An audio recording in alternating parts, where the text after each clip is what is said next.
la galaxie d'Andromède se distingue comme un joyau étincelant. Imagine ceci, si nous pouvions voyager à la vitesse de la lumière, il nous faudrait près de 25 millions d'années pour l'atteindre.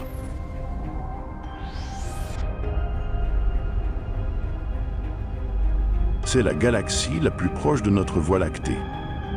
Et elle contient environ 100 milliards d'étoiles. Ces étoiles ne sont pas de simples points lumineux dans le ciel, mais des mondes potentiels pouvant abriter des planètes semblables à la Terre. Selon les scientifiques, Andromède pourrait être un lieu idéal pour la vie. Quelqu'un nous observe-t-il depuis une planète quelque part dans cette galaxie?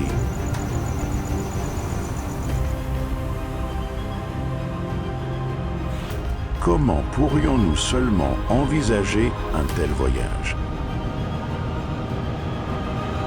Les technologies actuelles, comme les engins spatiaux,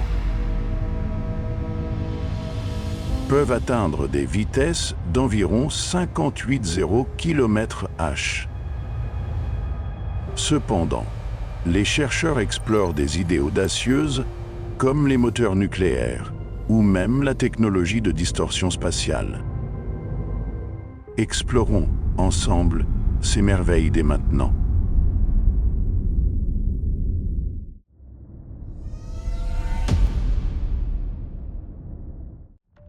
Tout voyage au-delà du système solaire doit commencer par faire face à notre propre foyer, la Terre. Ce n'est pas seulement une planète bleue en orbite autour du Soleil, mais le lieu qui contient toute l'histoire de l'humanité, ses souvenirs, ses joies, ses douleurs et toutes ces questions sans réponse. Vue depuis le sol, la Terre semble infiniment vaste, des océans ondulants, des continents immenses, des villes brillant dans la nuit. Mais vu de l'extérieur, tout se réduit à une fragile goutte de lumière dans un océan infini de ténèbres. Lorsque nous quittons la surface de la Terre et montons en orbite basse, d'environ 100 à près de 2,0 km au-dessus du sol, le monde familier se transforme instantanément. Mais ce qui submerge les humains n'est pas l'environnement hostile, c'est la vision de la Terre vue d'en haut. C'est là que le Overview Effect, cet éveil cosmique, devient un véritable phénomène psychologique. La plupart des astronautes le décrivent comme un choc direct porté à leur conscience. Quiconque voit la Terre depuis l'orbite ne peut jamais revenir à sa façon de penser d'avant. Depuis l'orbite basse, nous saisissons aussi l'échelle réelle de l'univers à travers un détail saisissant. Toutes les planètes du système solaire peuvent tenir dans la distance entre la Terre et la Lune. Cela montre que le système solaire, une structure que nous considérons comme immense, est en réalité incroyablement petit lorsqu'il est replacé dans un contexte plus vaste. Plus loin encore, les outils d'observation développés par l'humanité, comme le télescope spatial James Webb et Gaia, repoussent progressivement les limites de ce que nous pouvons percevoir. En 2024, tous deux ont détecté des molécules d'eau dans des environnements interstellaires proches de la Terre. Un signal montrant que les conditions nécessaires à la vie sont loin d'être rares.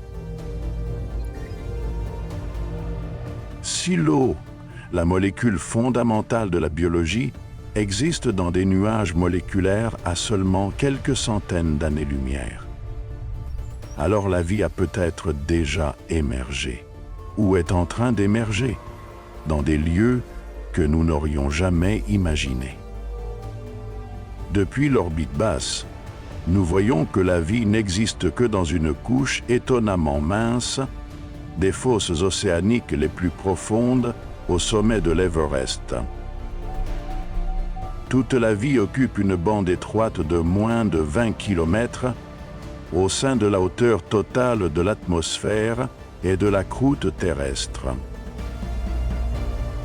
Mais c'est à ce point de départ, lorsque nous regardons la Terre en arrière, dans un silence absolu, que nous comprenons une vérité fondamentale pour entrer dans l'univers. L'humanité doit apprendre à laisser derrière elle tout ce qui lui est familier. Mais quitter l'orbite basse n'est que le chapitre d'ouverture. Pour atteindre véritablement Andromède, nous devons franchir une frontière bien plus vaste, une frontière qui sépare l'humanité du reste de la galaxie. Et cette frontière commence dès l'instant où nous tentons de quitter le système solaire. Quitter le système solaire ne consiste pas seulement à traverser un espace physique, c'est franchir une frontière psychologique que l'humanité n'a jamais réellement affrontée. Pour échapper à la gravité terrestre, un vaisseau spatial doit atteindre une vitesse de 112 km. Ce nombre en apparence abstrait porte une signification très concrète. C'est la vitesse à laquelle toute notion de lent, rapide, loin ou proche devient dénuée de sens. Pour échapper à l'attraction même de l'étoile qui nous a fait vivre, nous devons atteindre 42 km, la vitesse de libération du Soleil.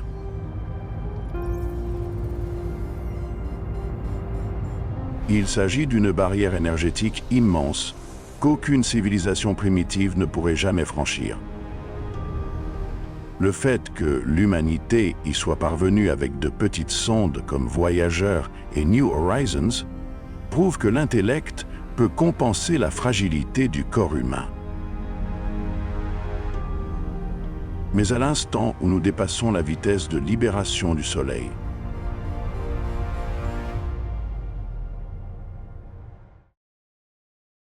quelle que soit la distance parcourue, nous restons toujours à l'intérieur de l'héliosphère, une gigantesque bulle magnétique d'environ 200 unités astronomiques de diamètre. Créée par le flux du vent solaire. À l'intérieur de cette bulle, le Soleil nous protège encore de 99% des radiations cosmiques à haute énergie produites par les supernovae de la Voie lactée. Mais cette structure n'est pas infinie. Elle possède une frontière, l'héliopause, où la pression du vent solaire s'affaiblit totalement et cède la place au milieu interstellaire. Un seul engin spatial humain a atteint cette limite, Voyager 1, lancé en 1977.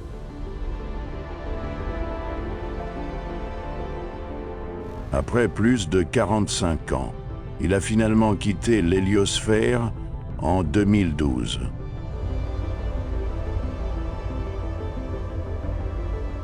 Mais l'aspect le plus frappant n'est pas le temps, c'est la distance parcourue. Voyager 1 se trouve aujourd'hui à environ 24 milliards de kilomètres de la Terre, ce qui ne représente que 24% du trajet jusqu'à Andromède.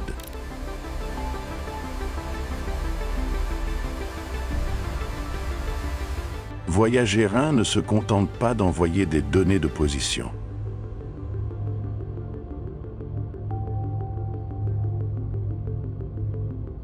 Il renvoie une vérité que les modèles précédents n'avaient jamais décrite avec précision.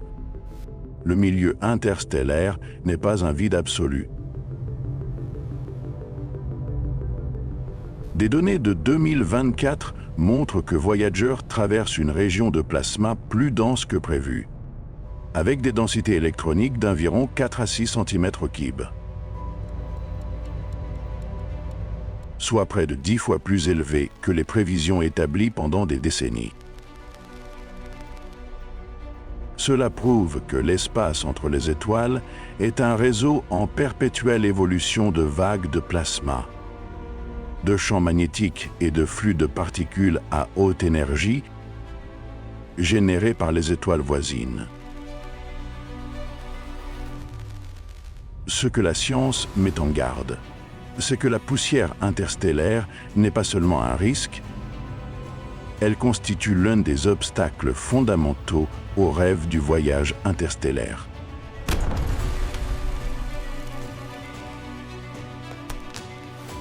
Selon des simulations physiques, même une seule collision avec une poussière de silicate à 1C peut générer une force équivalente à l'explosion d'une grenade contre la coque d'un vaisseau spatial. Mais l'humanité ne s'arrête jamais à la première barrière. Les technologies futures que nous développons montrent que le désir de quitter le système solaire ne s'est jamais éteint.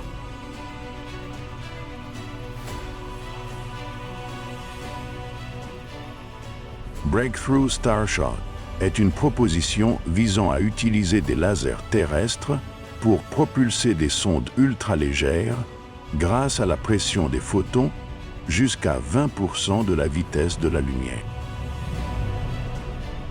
Les moteurs à fusion, des moteurs nucléaires à fusion, promettent une efficacité énergétique des dizaines de fois supérieure à celle des moteurs chimiques.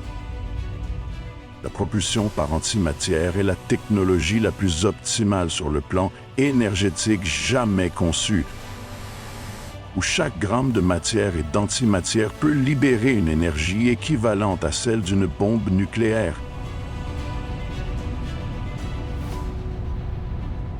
Il existe même le concept de la bulle de distorsion d'Alcubierre, bien que sa faisabilité n'ait pas été confirmée, qui ouvre la possibilité de courber l'espace-temps afin de voyager plus vite que la lumière sans violer la relativité. Mais quitter le système solaire n'est pas seulement une question de technologie. C'est une question de temps. Les distances qui nous séparent des étoiles constituent des défis non seulement pour la physique, mais aussi pour l'endurance des civilisations. Les modèles montrent que même à 10% de la vitesse de la lumière, un vaisseau spatial aurait besoin d'environ 40 ans pour atteindre Proxima du Centaure, l'étoile la plus proche. Mais si la cible est Andromède, alors l'échelle bascule dans un tout autre domaine. Pour Andromède, une vitesse de 1C nécessiterait 25 millions d'années.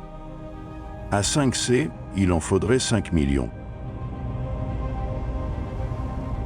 Et même à 999C, où la dilatation du temps permettrait à l'équipage de ne vivre que quelques milliers d'années, l'univers extérieur continuerait malgré tout pendant des millions d'années.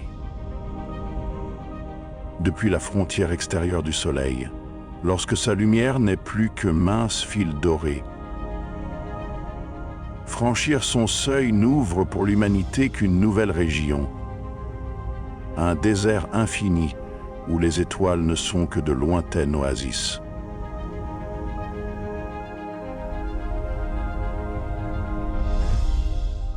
En franchissant l'héliopause, la frontière où le vent solaire s'éteint et où commence le milieu interstellaire, notre vaisseau pénètre dans une région si vaste que chaque mot humain devient insignifiant.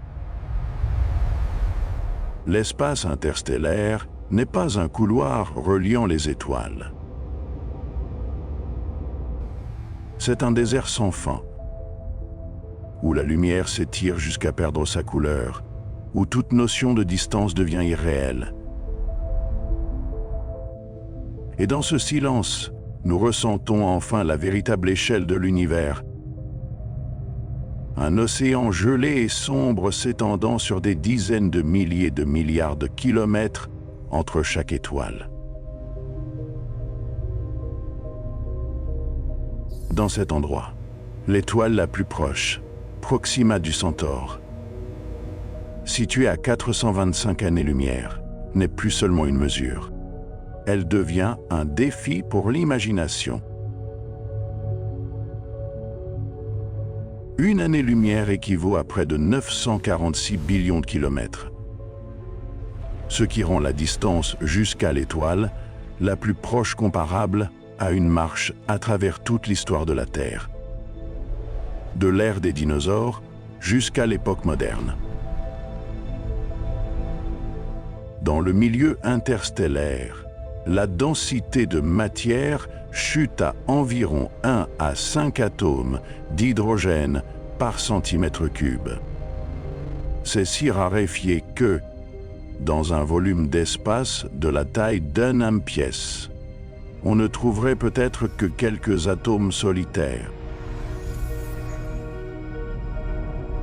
Mais voici le paradoxe de l'univers. La rareté rend cet endroit dangereux. À des vitesses élevées, chaque minuscule particule de poussière se transforme en une balle dotée d'une énergie cinétique immense.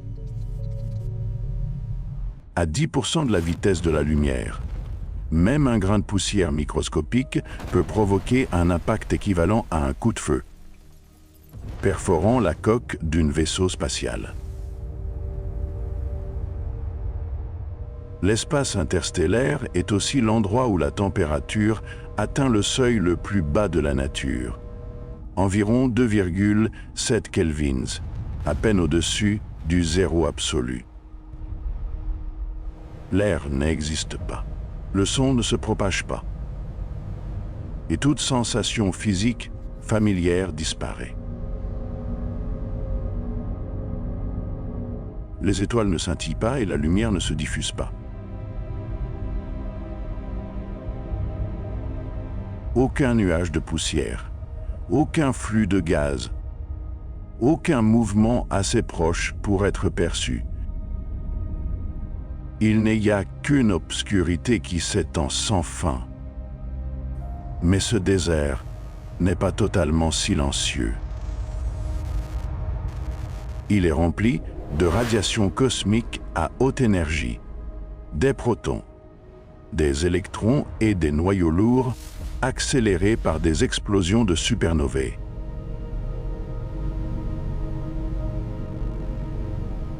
Se déplaçant à une vitesse proche de celle de la lumière. Ces particules peuvent percer le blindage des vaisseaux spatiaux, détruire des cellules, muter l'ADN et endommager les systèmes électroniques. C'est pourquoi quitter le système solaire ne signifie pas seulement abandonner une source de lumière familière, mais aussi s'éloigner du bouclier naturel fourni par le Soleil, l'héliosphère, la barrière magnétique qui nous protège de la plupart des rayons cosmiques. Dans la région interstellaire, cette protection disparaît. Un vaisseau spatial doit alors créer son propre bouclier à l'aide de champs magnétiques artificiels, de matériaux de protection ultra épais ou de systèmes de déviation par plasma. Mais même ces technologies n'existent pour l'instant qu'à l'état théorique ou à un stade précoce d'expérimentation en laboratoire. Une civilisation fondée sur la biologie peut-elle réellement survivre dans un domaine façonné par des processus physiques plutôt que par des organismes vivants? Les distances interstellaires posent un autre défi, le temps. Si un vaisseau spatial atteint un C, rejoindre Andromède nécessite 25 millions d'années. soit 5 fois plus longtemps que le temps écoulé depuis la divergence entre les humains et les singes. À 5C, le voyage dure encore 5 millions d'années. Et si nous approchons 999C, où la dilatation du temps devient extrême, l'équipage pourrait ne vivre que quelques milliers d'années, tandis que des millions s'écoulent à l'extérieur. Cela crée un paradoxe existentiel. Les voyageurs et ceux qui arrivent n'appartiendraient pas seulement à des générations différentes, mais à des espèces différentes. Dans cette immensité vide, la Voie lactée commence à rapetisser. L'espace interstellaire nous force à affronter une autre vérité.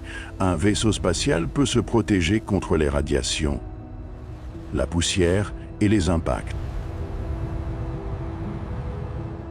Mais aucune technologie n'est assez puissante pour nous protéger d'une solitude qui s'étend sur des générations, à moins que nous n'apprenions à trouver un sens dans le voyage lui-même. Et lorsque nous franchissons des dizaines de milliers d'unités astronomiques, lorsque le Soleil devient l'une des centaines de milliards d'étoiles pâles, lorsque le souvenir de la Terre s'estompe en un écho ancestral, c'est alors que nous approchons de la frontière suivante, le bord de notre propre galaxie. Car le voyage vers Andromède ne traverse pas seulement l'espace, il traverse les couches de la perception humaine. Et la prochaine étape transformera notre manière de voir la Voie lactée.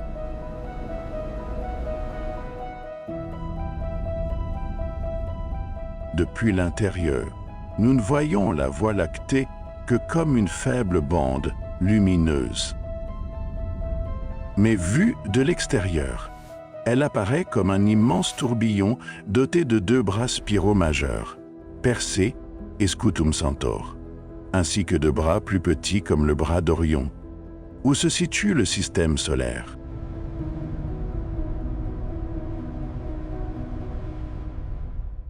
Les données de Gaïa ont mesuré le mouvement de plus d'1 milliard d'étoiles, nous permettant de reconstruire la structure précise de la galaxie, un disque spiral mince légèrement déformé sur les bords, avec un bulbe central en forme de cacahuète, entouré de halos gazeux chauds à 2 millions de kelvins, s'étendant sur plus de 200 années-lumière.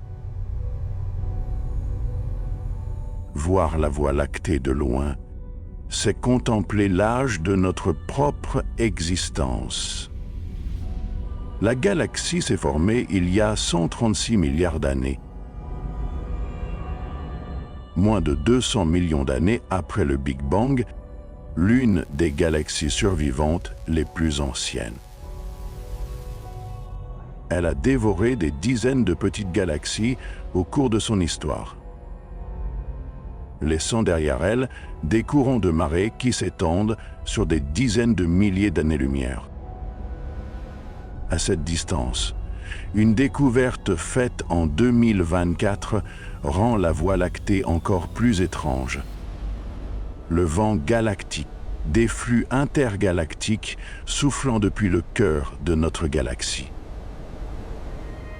Chandra et Rosita ont détecté des courants de gaz chaud et fortement ionisés jaillissant vers l'extérieur à des vitesses pouvant atteindre un 0 km/s.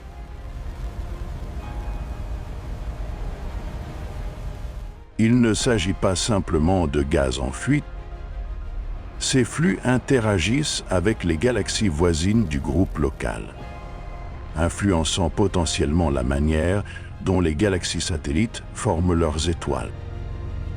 La révélation la plus frappante n'est pas que la Voie lactée devienne plus petite, mais que telle n'a en réalité jamais été grande. À des dizaines de milliers d'années-lumière, la Voie lactée ne remplit plus le champ de vision. Elle n'occupe plus qu'une petite portion du ciel, Tout comme le Soleil, lorsque nous quittons l'orbite basse, magnifique, mais plus dominant.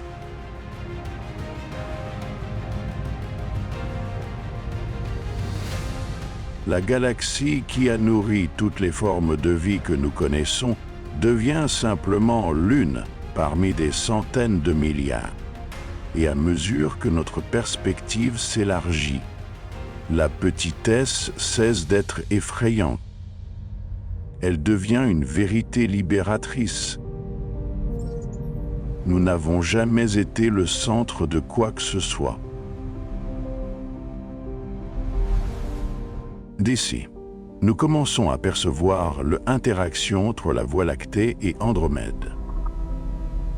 Des études menées par Hubble et Gaia montrent que la Voie lactée se dirige vers Andromède à une vitesse de 110 km. Vues de loin, les deux galaxies ne sont plus de simples points lumineux distincts. Elles s'attirent mutuellement dans une danse gravitationnelle entamée il y a des milliards d'années. Ce n'est pas un avenir lointain, en ce moment même. Toute notre galaxie suit déjà une trajectoire de collision.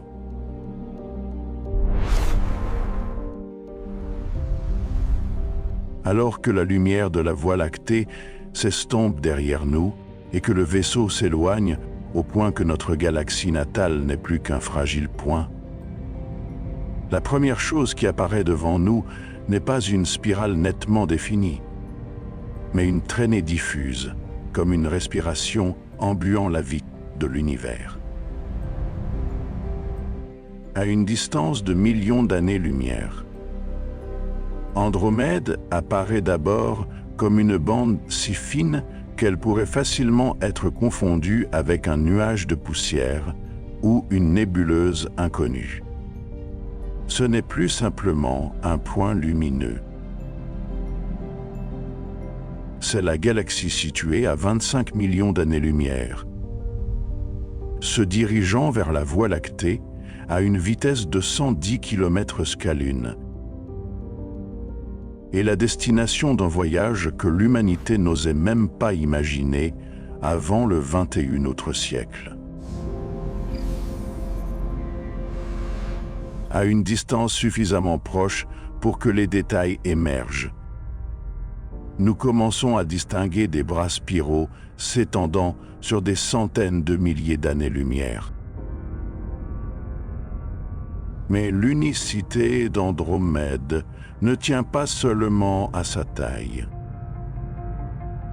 Des observations menées par Hubble, Gaia et GWST révèlent que Andromède est enveloppé d'innombrables courants de marée, des rubans d'étoiles arrachés et dispersés à travers le halo de la galaxie.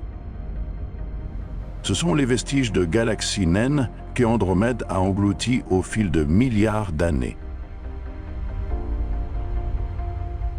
Chaque courant étant une cicatrice laissée par une fusion galactique dont le destin a été scellé par la gravité, à mesure que nous nous rapprochons davantage. Nous commençons à ressentir son immense champ gravitationnel s'étendant sur des millions d'années-lumière.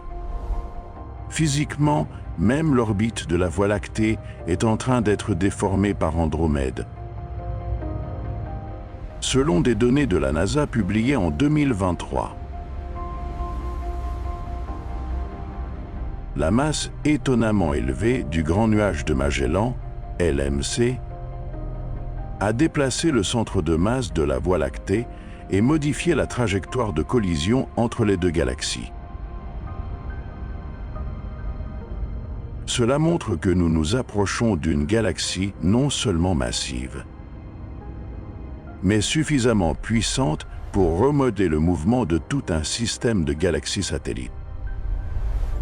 Lorsque la distance descend dessous d'1 million d'années-lumière, la lumière d'Andromède s'étend jusqu'à occuper presque tout le champ de vision. Dans le halo externe, des températures de gaz ionisé ont été mesurées entre 1 et 2 millions de Kelvin, formant une vaste enveloppe entourant la galaxie. GWST et Chandra ont confirmé que ce halo est nettement plus étendu que celui de la Voie lactée et qu'il contient de la matière qui alimentera la formation d'étoiles dans le futur d'Andromède. Les régions de formation d'étoiles, où l'hydrogène brille d'un rouge éclatant, où de jeunes étoiles s'embrasent dans l'amas vibrant, s'étendent sur des milliers d'années-lumière. Chaque seconde, une nouvelle étoile naît d'Andromède. Un cycle naturel de renouveau cosmique. En regardant de plus près, nous distinguons de brillants amas stellaires bleus, bien plus chauds et plus massifs que le Soleil, âgés de seulement quelques dizaines de millions d'années. Ce sont des associations OB, où des étoiles massives se forment et explosent sur des échelles de temps extrêmement courtes. Dans la région centrale, une caractéristique singulière d'Andromède apparaît au lieu d'une bulbe centrale unique, comme celui de la Voie lactée.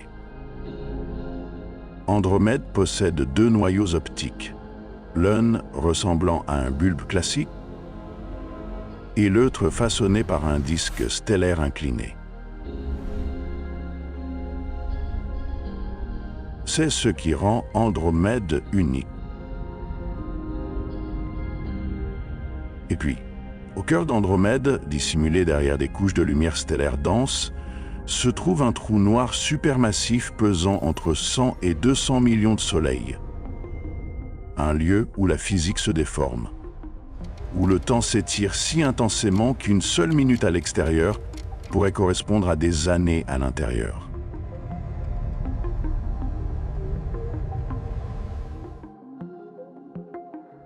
Le voyage imaginé vers la galaxie d'Andromède a révélé une vérité fondamentale. Nous sommes de petites entités au sein d'une structure cosmique immensément vaste, où chaque système stellaire, y compris notre propre Voie lactée, existe dans un état de mouvement constant et de transformation perpétuelle. La distance de 25 millions d'années-lumière n'est plus un simple chiffre physique absolu, mais une mesure des limites de notre technologie actuelle et de la capacité infinie de la pensée humaine. C'est cette aptitude à simuler et ce désir de dépasser de telles frontières qui affirment l'intelligence humaine. La force même qui nous a portés d'une petite planète jusqu'à la cartographie de voyages intergalactiques tout entiers.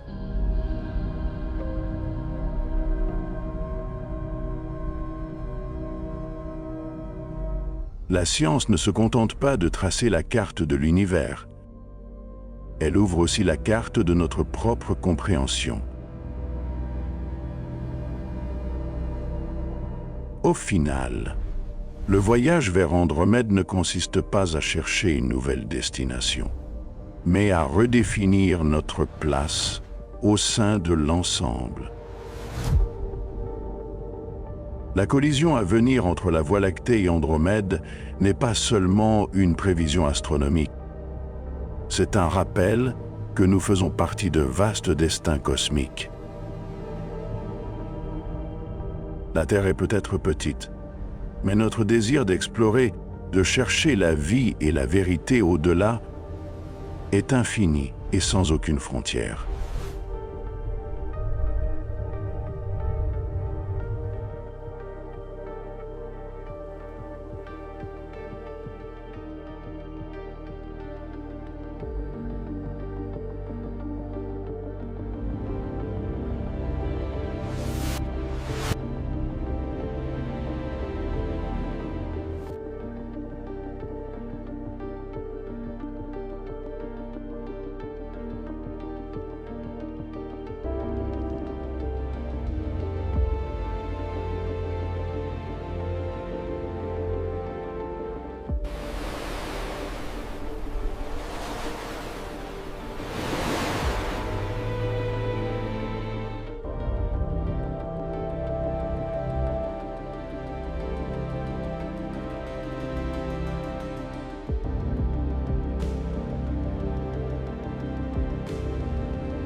Columbia, you are go for orbital drift. Maintain trajectory over the Atlantic.